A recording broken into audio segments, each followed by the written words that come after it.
Ladies and gentlemen, welcome back to the channel and welcome back to another round of Bases Picks. As always, please like and subscribe, share with a friend, a colleague, a relative, an associate, an enemy, any and all in between. It's appreciated. Now, this is a very significant yet low-key weekend, starting obviously Friday today with the women's bouts, but it is 3 events over the weekend, 3 high-profile events, all being headlined by women, all being headlined by championship bouts. I mean, I feel like that's fairly significant. So what I'm actually going to do is I'm not going to talk about any other fights apart from the 3 women's main events. First time I've done it.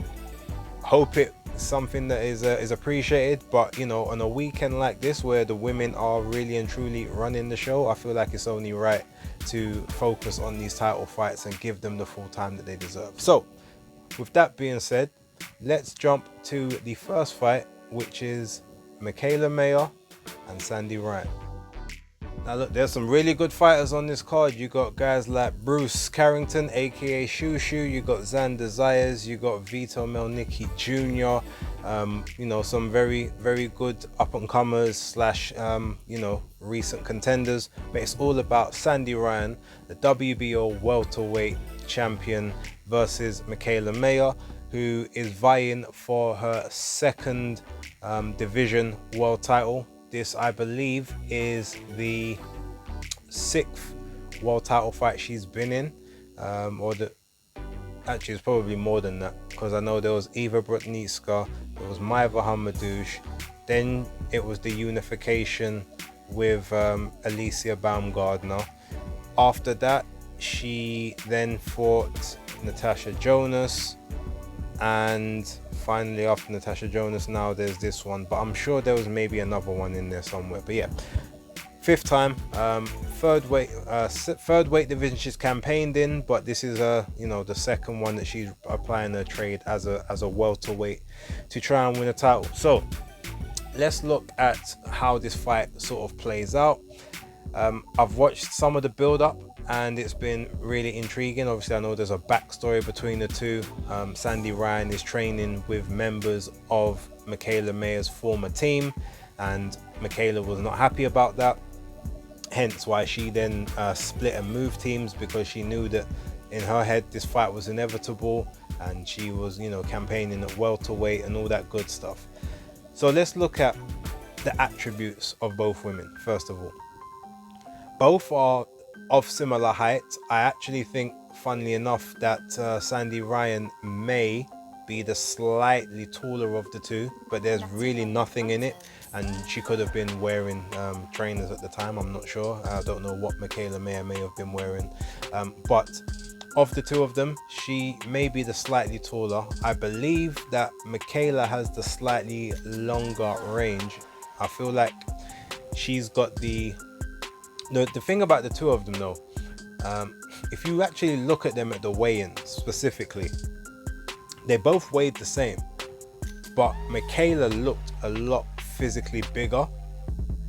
That's interesting, and I'll tell you why it's interesting. That means that of the two, she probably didn't cut as much weight as Sandy Ryan did to get down, because Sandy looked a lot like more lean and upright and sort of, I won't say stick, but just a lot more svelte and slender, whereas Mikaela looked a bit of the stockier of the two. Good dimensions, like, and she didn't lose any of her bodily assets in that weight cut. So that to me tells me that she probably didn't cut as much weight as Sandy did. So I will be very interested to see how both of them look in the ring later on, because if Sandy Ryan fills out, that will be something very interesting to see in terms of who's going to be the bigger, more dominant person in the ring. Sandy is the naturally bigger of the two. She could never have made super feather if she tried back in the day. Whereas, Michaela was there, and where it wasn't comfortable, she managed to make that weight for years. So yeah, I would say that the size and the power go to Sandy Ryan. I think the general fundamentals, the jab, I think it's the jab more than anything, and the work rate definitely goes to Michaela Mayer. But I think Sandy's got a better punch combinations. I think she hits harder. She definitely hits harder as far as I'm concerned. And I feel like while both women are prepared to get into a slugfest, Michaela wins this fight a lot easier by trying to box and move. The problem is Michaela hasn't got the quickest of feet. I feel like Sandy's got better, I'm not sure if it's better footwork, but she's got faster feet. She's able to get in and out of range a lot quicker than Michaela Mayer is. And Mayer has normally traded on the fact that because she is the taller girl, she's able to sort of cut the distance a bit better on her shorter opponents, and normally has a lot longer arms than them. This is a situation where she's going to be in the ring with someone who is of very, very similar dimensions. So that's actually fascinating to me. Now, I feel like Sandy has been extremely confident in the lead up to this. I don't know if any of that is to do with possible sparrings that they had when they were training Team GB and Team USA back in the day. But she's taken a fight on Top Rank. It's not Michaela Mayer's neck of the woods because she's from really the west coast of America, but it's in America, it's in her home country, on her home broadcaster, and Sandy Ryan has taken that with, it looks like, very little concessions to herself. I don't even know if she's got any of the Matchroom team going out there to support her, any representatives, because I haven't seen any so far. All of that tells me that she's very, very confident of winning this fight. She has said that this fight is not going the distance, and she will not be leaving it in the judges' hands. Now, if the mindset is to knock Michaela out, that is going to be one of two ways. It's either going to be by attrition, which I don't know if you're going to just outwork Michaela. I don't think she's got issues with a gas tank, so she can take punishment. But are you going to try and set her up for the perfect counters? Now, if that's the case, you're going to get outworked while you're doing that. And because I haven't seen much of Sandy with the new team, obviously she did very well against Terry Harper, but Terry's, she's considerably smaller than these girls, and it told in the ring when she was just sort of getting beaten up and bullied about. I don't know if that same thing can be done to Michaela Mayer. I feel in terms of the better boxer, I think Sandy is the better of the two. I think that she has the more grit and maybe the higher ceiling in terms of the actual boxing, but Michaela is better for the sport if she has the title, because she's a great talker. Sandy's not necessarily a great talker. You can kind of always hear the stutter in her voice, the slow speech patterns. She says funny things, and but she doesn't necessarily seem quick-witted. Michaela is very verbally astute. She's great on commentary when she does that. She's just a really good representative. I feel like there's a lot of people that want her in position to more legitimize certain aspects of women's boxing. So with all of that in mind, seeing the fight itself, I feel like it's going to be a very competitive fight. I feel like both women are going to try and box to a game plan early, and it's going to end up being more of a scrap in the mid to late rounds, maybe after one person has not been executing the plan the way they wanted, or they're being outboxed and realizing that they've got to sort of take it to their opponent. I think Michaela is going to be the defender in this, and I think Sandy's going to be the aggressor, but I can see Michaela walking Sandy onto shots and basically just almost outpointing her round after round, whereas Sandy will get in some good shots. She may even buzz Michaela on one or two occasions, but I can just see a situation where they both are on their feet at the end of this fight after a war, and it just ends up being a case that the B side in the event, but the home side fighter gets the decision. So as much as I would think Sandy Ryan should win this fight off of basic skills. I think Michaela's just got a bit too much in the tank in terms of that wiliness. Plus, with her being, as I said, the hometown fighter or the home, the home broadcast fighter, I think she will get the considerations. And for that reason, I do expect Michaela Mayer to win a points decision. I'm thinking it's probably going to be a split. But yeah, I'm predicting Michaela to win on points. Now, next up, we got Alicia Baumgardner taking on Delphine Persoon for the undisputed super featherweight titles. Now, this is taking place, I believe, in Florida. I could be wrong by that, but it's also taking place on a platform called Brinks TV that I've never heard of before. Well, not until it was announced on here. I've since taken a look at the platform. I mean, it's going to be free to air on there, which is good. So it's an all women's card. I haven't actually seen any of the undercard fights, so I can't really comment on that. But let's look at Alicia versus Delphine Persoon. Now, ultimately, Delphine, I believe, is 39 at the moment. Alicia recently turned 30. So, she is the much younger, fresher, but she has been out of the ring for over a year and a half at this point. Well, coming up to a year and a half, I should say. She last fought, when was it? Last year, June, somewhere around there. So there has to be some ring rust that she's going to have to shake off. I think it's inevitable. Also, it doesn't look as, even though she's still a very sort of muscular woman, it doesn't look like she has the same level of musculature as she had before. So maybe if she's got a little bit more, for lack of a better word, meat on the bones, that could actually work in her favor when it comes to, her notorious gas tank problems. She likes to be an outside fighter. She is very much a pure boxer by trade, but with the exception of the fact that she has very sizable power. So when so people never just sort of lunge in and try to overwhelm her because they know that she's got a shot that can take them out. Delphine Persoon, on the other hand, is the total opposite. She's got punching power herself, but hers is more accumulative, but she's all action. So whereas Alicia's going to want to be on the outside, trying to manage the distance, control the range, spring in and out with shots, and then sort of get back to safety before she can find her moments to set up the big right hand. She is going to be put under pressure from early and going to be forced to work from early. Now, funny enough, as much as she is a very much a pure boxer by base style trade, she actually sits also in between that boxer puncher range where she will bang and trade on the inside, and she's happy to sit in the pocket.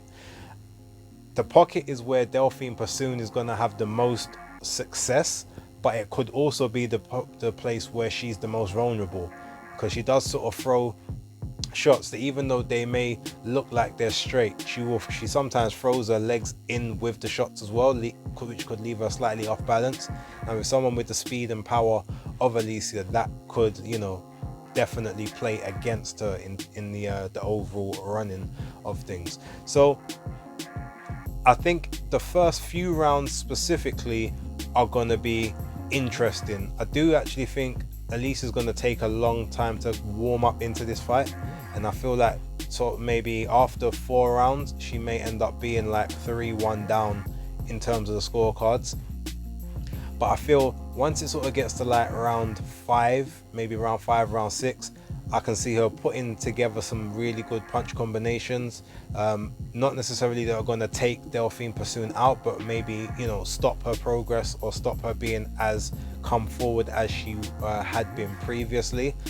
And then that would allow Alicia to be able to control the pace a bit more, maybe get some breaths in, and take certain bigger rounds down the stretch. Now, in terms of the actual scoring of the fight, I could see this being like a majority decision, whereby one judge scores it a draw, 95-95, but then the other two swing it in Alicia's favor, like 96-94, maybe even a 96-95 with a tie round in there.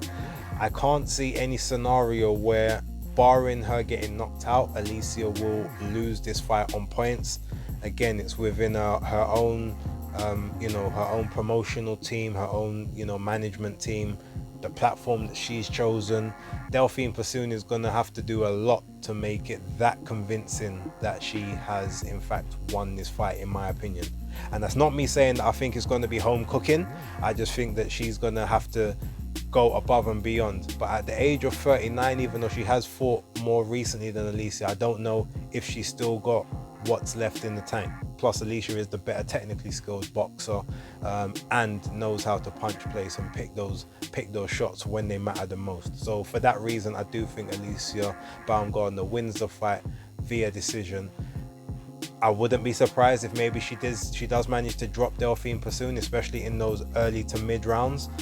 But yeah, I think that she will do enough, just enough to sort of get the points decision and move on to, I won't say bigger and better things, but she'll move on to other things. And last but not least, we have got the WBO lightweight championship bout again, with Rhiannon Dixon taking on Terry Harper. Now, this is interesting. Terry Harper is a 2-weight world champion. She was a champion at 130. It's 126. My apologies. She was a champion at featherweight. No, sorry, it was 130. What am I talking about? Yeah, sorry, she was a champion at 130, super feather. She went up to become a champion at 154 pounds. But realistically, she was way too small and undersized. I think even when she was doing the weigh-in, she was only coming in at like 149 pounds or something like that. 148, 149. So incredibly undersized for the weight class. Went down eventually to 147. Got ragdolled by Sandy Ryan and has now decided to move back down further to, I guess, more her natural weights, which is sort of that 130, 135. I think 135 is probably the best place for her. She's not taking too much out of herself to have to make 130, yet she's still at a weight where she can be big enough to sort of hang with the people within that division who are also going to be of a similar size, not too big for her. You've got Rhiannon Dixon, who has a lot less experience than Terry Harper in terms of big fight experience, in terms of even sort of amateur experience, or even just experience in the gyms, so to speak. Rhiannon Dixon came from the white collar background, very similar to Fabio Wardley. I think she had like 3 or 4 white collar bouts, and then from there, she's gone on to gone into the pro ranks, and every fight she's gotten better fight by fight, but you can still see that there's so much that she has to learn, but it seems like she's willing to learn it and she's putting in the time and the effort to learn it, which is you've got to give it that her at least. Training with Anthony Crolla, he seems to have done a good job of like just drilling and instilling certain principles and tactics into her, which she's now starting to implement. She used to basically, from the southpaw stance where she's in now, she used to throw the backhand from too far out at times, or she would spring into the jab, leaving herself sort of offset and off balance, which could get her countered normally with the other person's jab. She seems to now want to hunker down a bit more, hold her feet on the inside, move her head out of range, and she seems to be slipping a lot more shots that way. So yeah, she's got some good techniques there. But you've got Steffi Ball on the other side teaching Terry Harper, who used to have a lot of issues with nerves. It looks like now she's a bit more comfortable and confident in herself, but with the sort of, I guess, the recent performances and situations that have taken place, maybe we'll get to see whether or not those nerves and those old habits come back. In terms of this fight, again, it's orthodox versus southpaw. Rhiannon Dixon southpaw. She hasn't been in the big time events as much as Terry Harper. Like, this is her second title fight. First fight was obviously a vacant title, so she didn't beat a champion to become a champion. This is the first sort of, I guess, credible test where she's actually taking on a former two-division, two-time champ. But she is more on the ascendancy, whereas Terry Harper is on the downward slope. I don't know. This is one of the hardest fights because I don't know how much Terry Harper's got left, but I don't know how good Rhiannon Dixon is at this level, and there's not been much footage or evidence to really work out where she sits amongst the world champions, especially at 135. But in my mind, I have to think that Terry Harper's got the experience. I think she's too experienced for Rhiannon Dixon, but I think that Dixon is going to work harder, and ultimately I think Dixon wants it more. Like, Dixon is fighting for legitimacy, and I think Terry is fighting just to see, can she still do it? And I don't know which one of those is going to be a stronger force by the end of this fight. It's a hard one to pick, but I'm going to go with the person that is still improving, that is still showing a willingness to learn and to be malleable, and has still got so many more gears and potential levels to go up in the division, with Rhiannon Dixon. Whereas I feel like we've seen the best of Terry Harper already. I think she's going to plateau or potentially start to dip down. I can't see her getting much better, especially like with the same training team. Like, there's nothing, I don't feel like there's anything new that's going to be taught. I think she's just tightening up what she already knows. And for that reason, I just think Rhiannon Dixon is going to go to the well a bit more than Terry is, and she's going to get this victory. And I even have a suspicion that she may get this victory via late stoppage. So my prediction officially is that Rhiannon Dixon wins this fight. Stoppage probably between rounds 9 and 10, or a unanimous decision on points. But let's be bold and go for the stoppage. But please leave your predictions down below. Let me know what you guys think of this and the other big women's fights that are taking place this weekend, Friday and Saturday. And we will see if any of these are right or if I am just chatting shit. But thank you very much for watching. Don't forget to like, subscribe and share. But for right now, Spaces Picks, locked.